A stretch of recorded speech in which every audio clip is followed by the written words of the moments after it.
안녕하세요. 송한영 백원장입니다. 오늘은 손목에 대해서 알아보도록 하겠습니다. 우리 사람들이 두 발로 서면서 손목의 자유를 얻게 되고 손을 이용한 여러 가지 활동들을 하면서 문명을 발전시켜 왔는데요. 그 대가로 손목의 비틀림, 손목의 통증, 손가락의 통증들을 얻게 되었죠. 손목을 바로잡아서 여러 몸의 통증들을 치료하는 방법에 대해서 말씀드리도록 하겠습니다. 우리 몸은 손끝부터 시작해서 이렇게 팔을 타고 어깨, 목, 등, 허리, 다리 순으로 굳어지는 경향이 있습니다. 발로 내려갔던 건 다시 심층으로 해서 속으로 깊은 곳으로 해서 위로 다시 올라옵니다. 이걸 2차 역행이라 그러고요. 아까 손끝부터 굳어지는 걸 1차 이행이라 그러고요. 발끝부터 다시 올라오는 걸 2차 이행, 역행이라고 합니다. 그러니까 손끝부터 팔로 올라와서 어깨, 목이 굳어지고 다시 얘는 다리로 내려가고 그건 다시 깊은 곳으로 해서 목으로 다시 올라오는 게 이 근육이 굳어지는 순서가 되겠습니다. 그만큼 손의 근육, 손의 문제가 온몸에 영향을 미친다는 얘기가 되겠고요. 그럼 손목이 어떻게 비틀어지느냐 하면 우리가 일반적으로 팔을 쓸 때 이렇게 쓰지 않습니까? 이렇게 쓰는 사람 일은 별로 드물고 이렇게 써지잖아요. 이렇게 써지면서 손에 있는 이 엄지손가락 쪽에 있는 뼈를 요골 또는 노뼈라 그러고요. 새끼손가락 쪽에 있는 뼈를 척골 또는 좌뼈라 그러는데요. 이 두 뼈가 이렇게 꼬이게 되죠. 이렇게 꼬이게 됩니다. 이 팔에 있는 뼈 두 개가 이렇게 비뚤어지면서 꼬인 상태로 되면서 손목뼈와 팔뼈, 아래 팔뼈가 이루는 이 관절들이 꼬이게 되는 거죠. 요 꼬이게 되는 이 문제들이 온몸에 영향을 미치게 된다는 거죠. 뼈가 두 개가 꼬이면서 손목이 비뚤어지고, 손목이 삐뚤어지면 우리 몸의 보상 체계에 의해서 팔꿈치는 반대로, 어깨는 또 그 반대로, 몸통은 또 그 반대로, 허리는 또 그 반대로 틀어지면서 온몸이 틀어지는 게 그 구조가 되겠습니다. 뼈의 구조에 대해서 알아보도록 하겠습니다. 그림에서 보듯이 8개의 뼈로 이루어져 있고요. 그 위쪽에 아까 말씀드린 대로 노뼈와 좌뼈가 이루는 게 손목 관절이 되겠습니다. 그 중에서 중요한 건 그림에서 A로 되어 있는 손배뼈, 주상골이 제일 중요합니다. 이 손목 관절에서 손목이 이렇게 삐뚤어지면서 주상골과 이 노뼈, 요골이 이루는 이 관절들이 틀어지는 게 주고, 이 관절 부위를 바로잡는 게 치료의 주 포인트가 됩니다. 우리가 흔히 손목 터널 증후군 하는데요. 손목 터널은 8개의 손목뼈가 구름다리 모양의 터널을 이루고 있고, 그 터널 모양의 공간으로 신경과 혈관이 지나가고 있는데, 손목뼈가 삐뚤어지면서 그 신경과 혈관을 압박하게 되면 여러가지 손가락의 무력이나 통증을 유발하는데 그걸 손목 터널 증후군이라고 하고요. 이건 역시 이 치료법으로 얼마든지 치료가 가능하게 되겠습니다. 그럼 손목의 비틀림의 문제를 치료하는 방법에 대해서 말씀드리겠습니다. 첫 번째, 털기, 팔을 털기인데요. 우리가 흔히 손목을 털 때 이렇게 털지 않습니까? 그러니까 뭐 이완시키고 혈액순환도 잘 되고 하는 좋은 방법인데요. 손목만 터는 것도 괜찮지만 이 기왕에 틀 때 손목만 틀지 마시고 팔꿈치하고 같이 틀어주면 좋겠습니다. 그러니까 이렇게 틀면 손목만 틀리고 팔꿈치에는 자극이 덜 가니까 어깨하고 팔꿈치하고 같이 이런 방법으로 틀어주시면 훨씬 더, 그러니까 손목과 팔꿈치와 어깨까지 자극을 줄 수 있기 때문에 이렇게 틀어주시면 좋겠습니다. 이렇게 30초 정도를 틀어주시면 팔에 있는 근육이나 이 근육도 이완되고 팔에 있는 근육들이 이완돼서 되게 시원함을 느낍니다. 팔꿈치하고 같이 틀어주시면 좋겠습니다. 팔자 돌리기에 대해서 말씀드리겠습니다. 우리 인체의 에너지는 팔자 무한대 모양으로 돌고 있습니다. 그 에너지가 흐르는 방향대로 관절들을 움직여주면 쉽게 관절들을 교정할 수 있습니다. 손목 역시 마찬가지인데요. 손을 이런 식으로 손바닥은 붙이고 손가락은 살짝 너무 꽉 쥐지 마시고 살짝 열은 상태에서 왼손 등, 오른손 등, 왼손 등, 오른손 등 이렇게 그냥 뒤집고가 아니고 꼬우면서 베베 꼬면서 손목의 관절들을 풀어주시면 되겠습니다. 10회 정도 풀어주시면 충분하고요. 또 반대로, 그러니까 아까 이렇게 풀었지 않습니까? 이제는 반대로 풀어주셔도 되겠습니다. 세 번째, 뼈 스트레칭에 대해서 말씀드리겠습니다. 단순히 근육을 늘리는 스트레칭이 아니라 뼈의 원래 위치를 바로잡는, 뼈의 원래 중립 상태를 바로잡는 스트레칭을 뼈 스트레칭이라고 합니다. 그러니까 손목, 팔꿈치, 어깨의 원래의 위치를 바로잡도록 하는 스트레칭법이고요. 방법은 매우 간단합니다. 좀 전에 말씀드렸던 손목뼈 A, 손배뼈, 주상골이라고 하는 이 엄지손가락 뒤쪽에 톡 튀어나오는 뼈가 있습니다.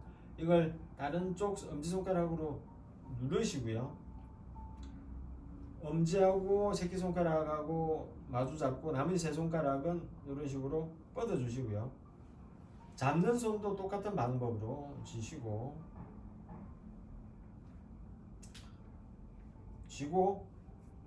손바닥을 천장 하늘을 보고 시작해서 팔꿈치를 안으로 돌려주시면 됩니다. 지금 끝입니다. 간단하죠? 7초에서 10초 정도 유지하시면 되고요.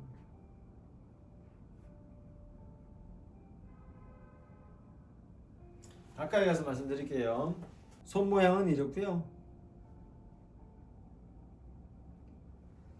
엄지손가락 뒤쪽에 튀어나와 있는 주상골, 손배뼈를 다른 쪽 엄지손가락으로 잡고 손바닥이 천장을 보고 시작하셔서 팔꿈치만 지그시 안으로 말면 됩니다.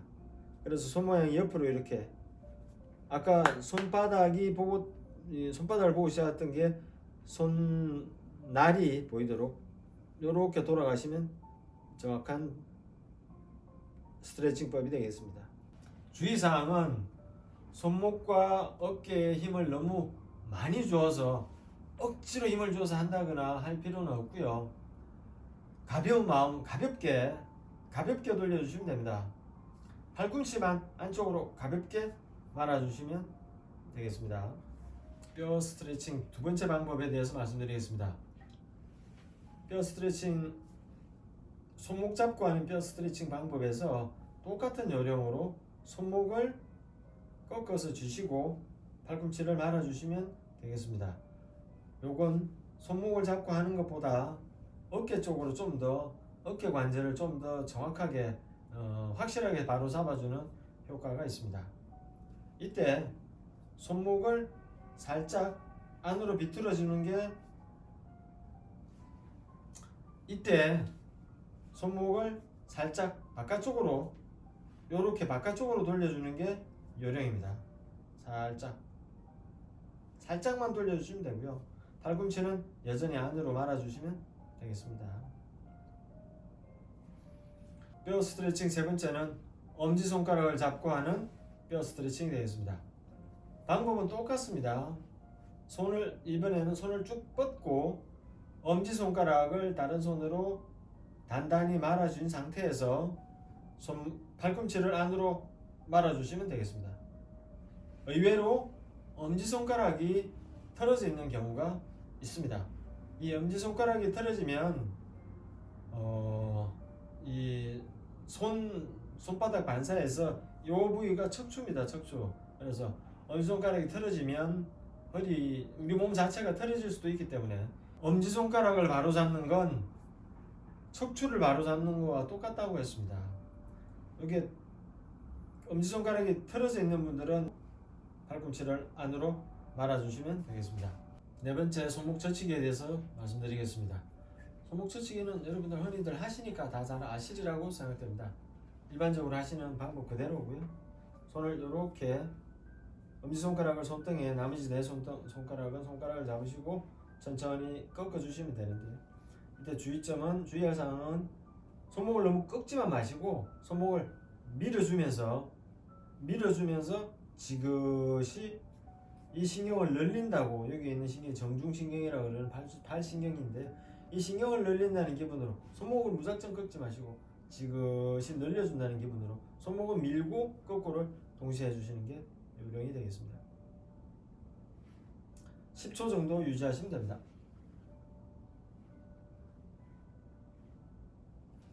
다섯 번째, 꽈배기에 대해서 말씀드리겠습니다. 꽈배기는 우리가 어릴 때부터 많이 했던 거죠. 손 꼬아서 뒤집어서 밖으로 돌려내는 게 꽈배기가 되겠습니다. 손 바꿔서, 보통 오른손잡이는 오른손이 잘 안되고 왼손잡이는 왼손이 잘 안됩니다. 꽈배기는 이 털어져 있는 관절들 뿐만 아니라 근육들까지도 이완시켜주는 굉장히 좋은 방법이고요. 남자들은 이게 잘 안됩니다. 이게 보통의 남자들은 근육들도 많고 관절들이 굳어있기 때문에 보통 한 요 정도 선에서 안 되는 경우들이 많은데, 억지로 하지 마시고 천천히 하시는데, 숨을 들이마셨다가 후 내쉬면서 내려가시고, 들이마실 때는 살짝 접어주시고 후 이런 요령으로 조금씩 늘려가시는 게 좋겠고요. 여성분들은 이걸 너무 쉽게 합니다. 여성분들은 너무 운동도 안 되죠. 이게 너무 쉽게 되는 분들이 계신데, 그분들은 팔 자체를 단단하게 하는, 팔 근육 자체를 단단하게 하는 운동을 겸해서 하시는 게 좋겠습니다. 마지막으로 손가락 쥐기에 대해서 말씀드리겠습니다. 마무리 동작이고요. 손가락을 엄지손가락부터 그냥 세게 쥘 필요 없고 지그시 말아서 쥐고만 있으면 됩니다. 이때 콧노래 하셔도 되고 심호흡을 해주면서 하시면 당연히 효과적이겠고요. 이건 인신술이라 그래서 몸 기운을 조절하는 방법에 대해서 나온 치료법인데요. 자율신경 안정에 아주 효과가 큰 방법입니다. 마무리로서 좋으니까 반드시 해주시면 좋겠고요. 이렇게 지그시 잡고 있으면 요 안에서 이렇게 혈관 박동이 느껴지는 순간이 옵니다.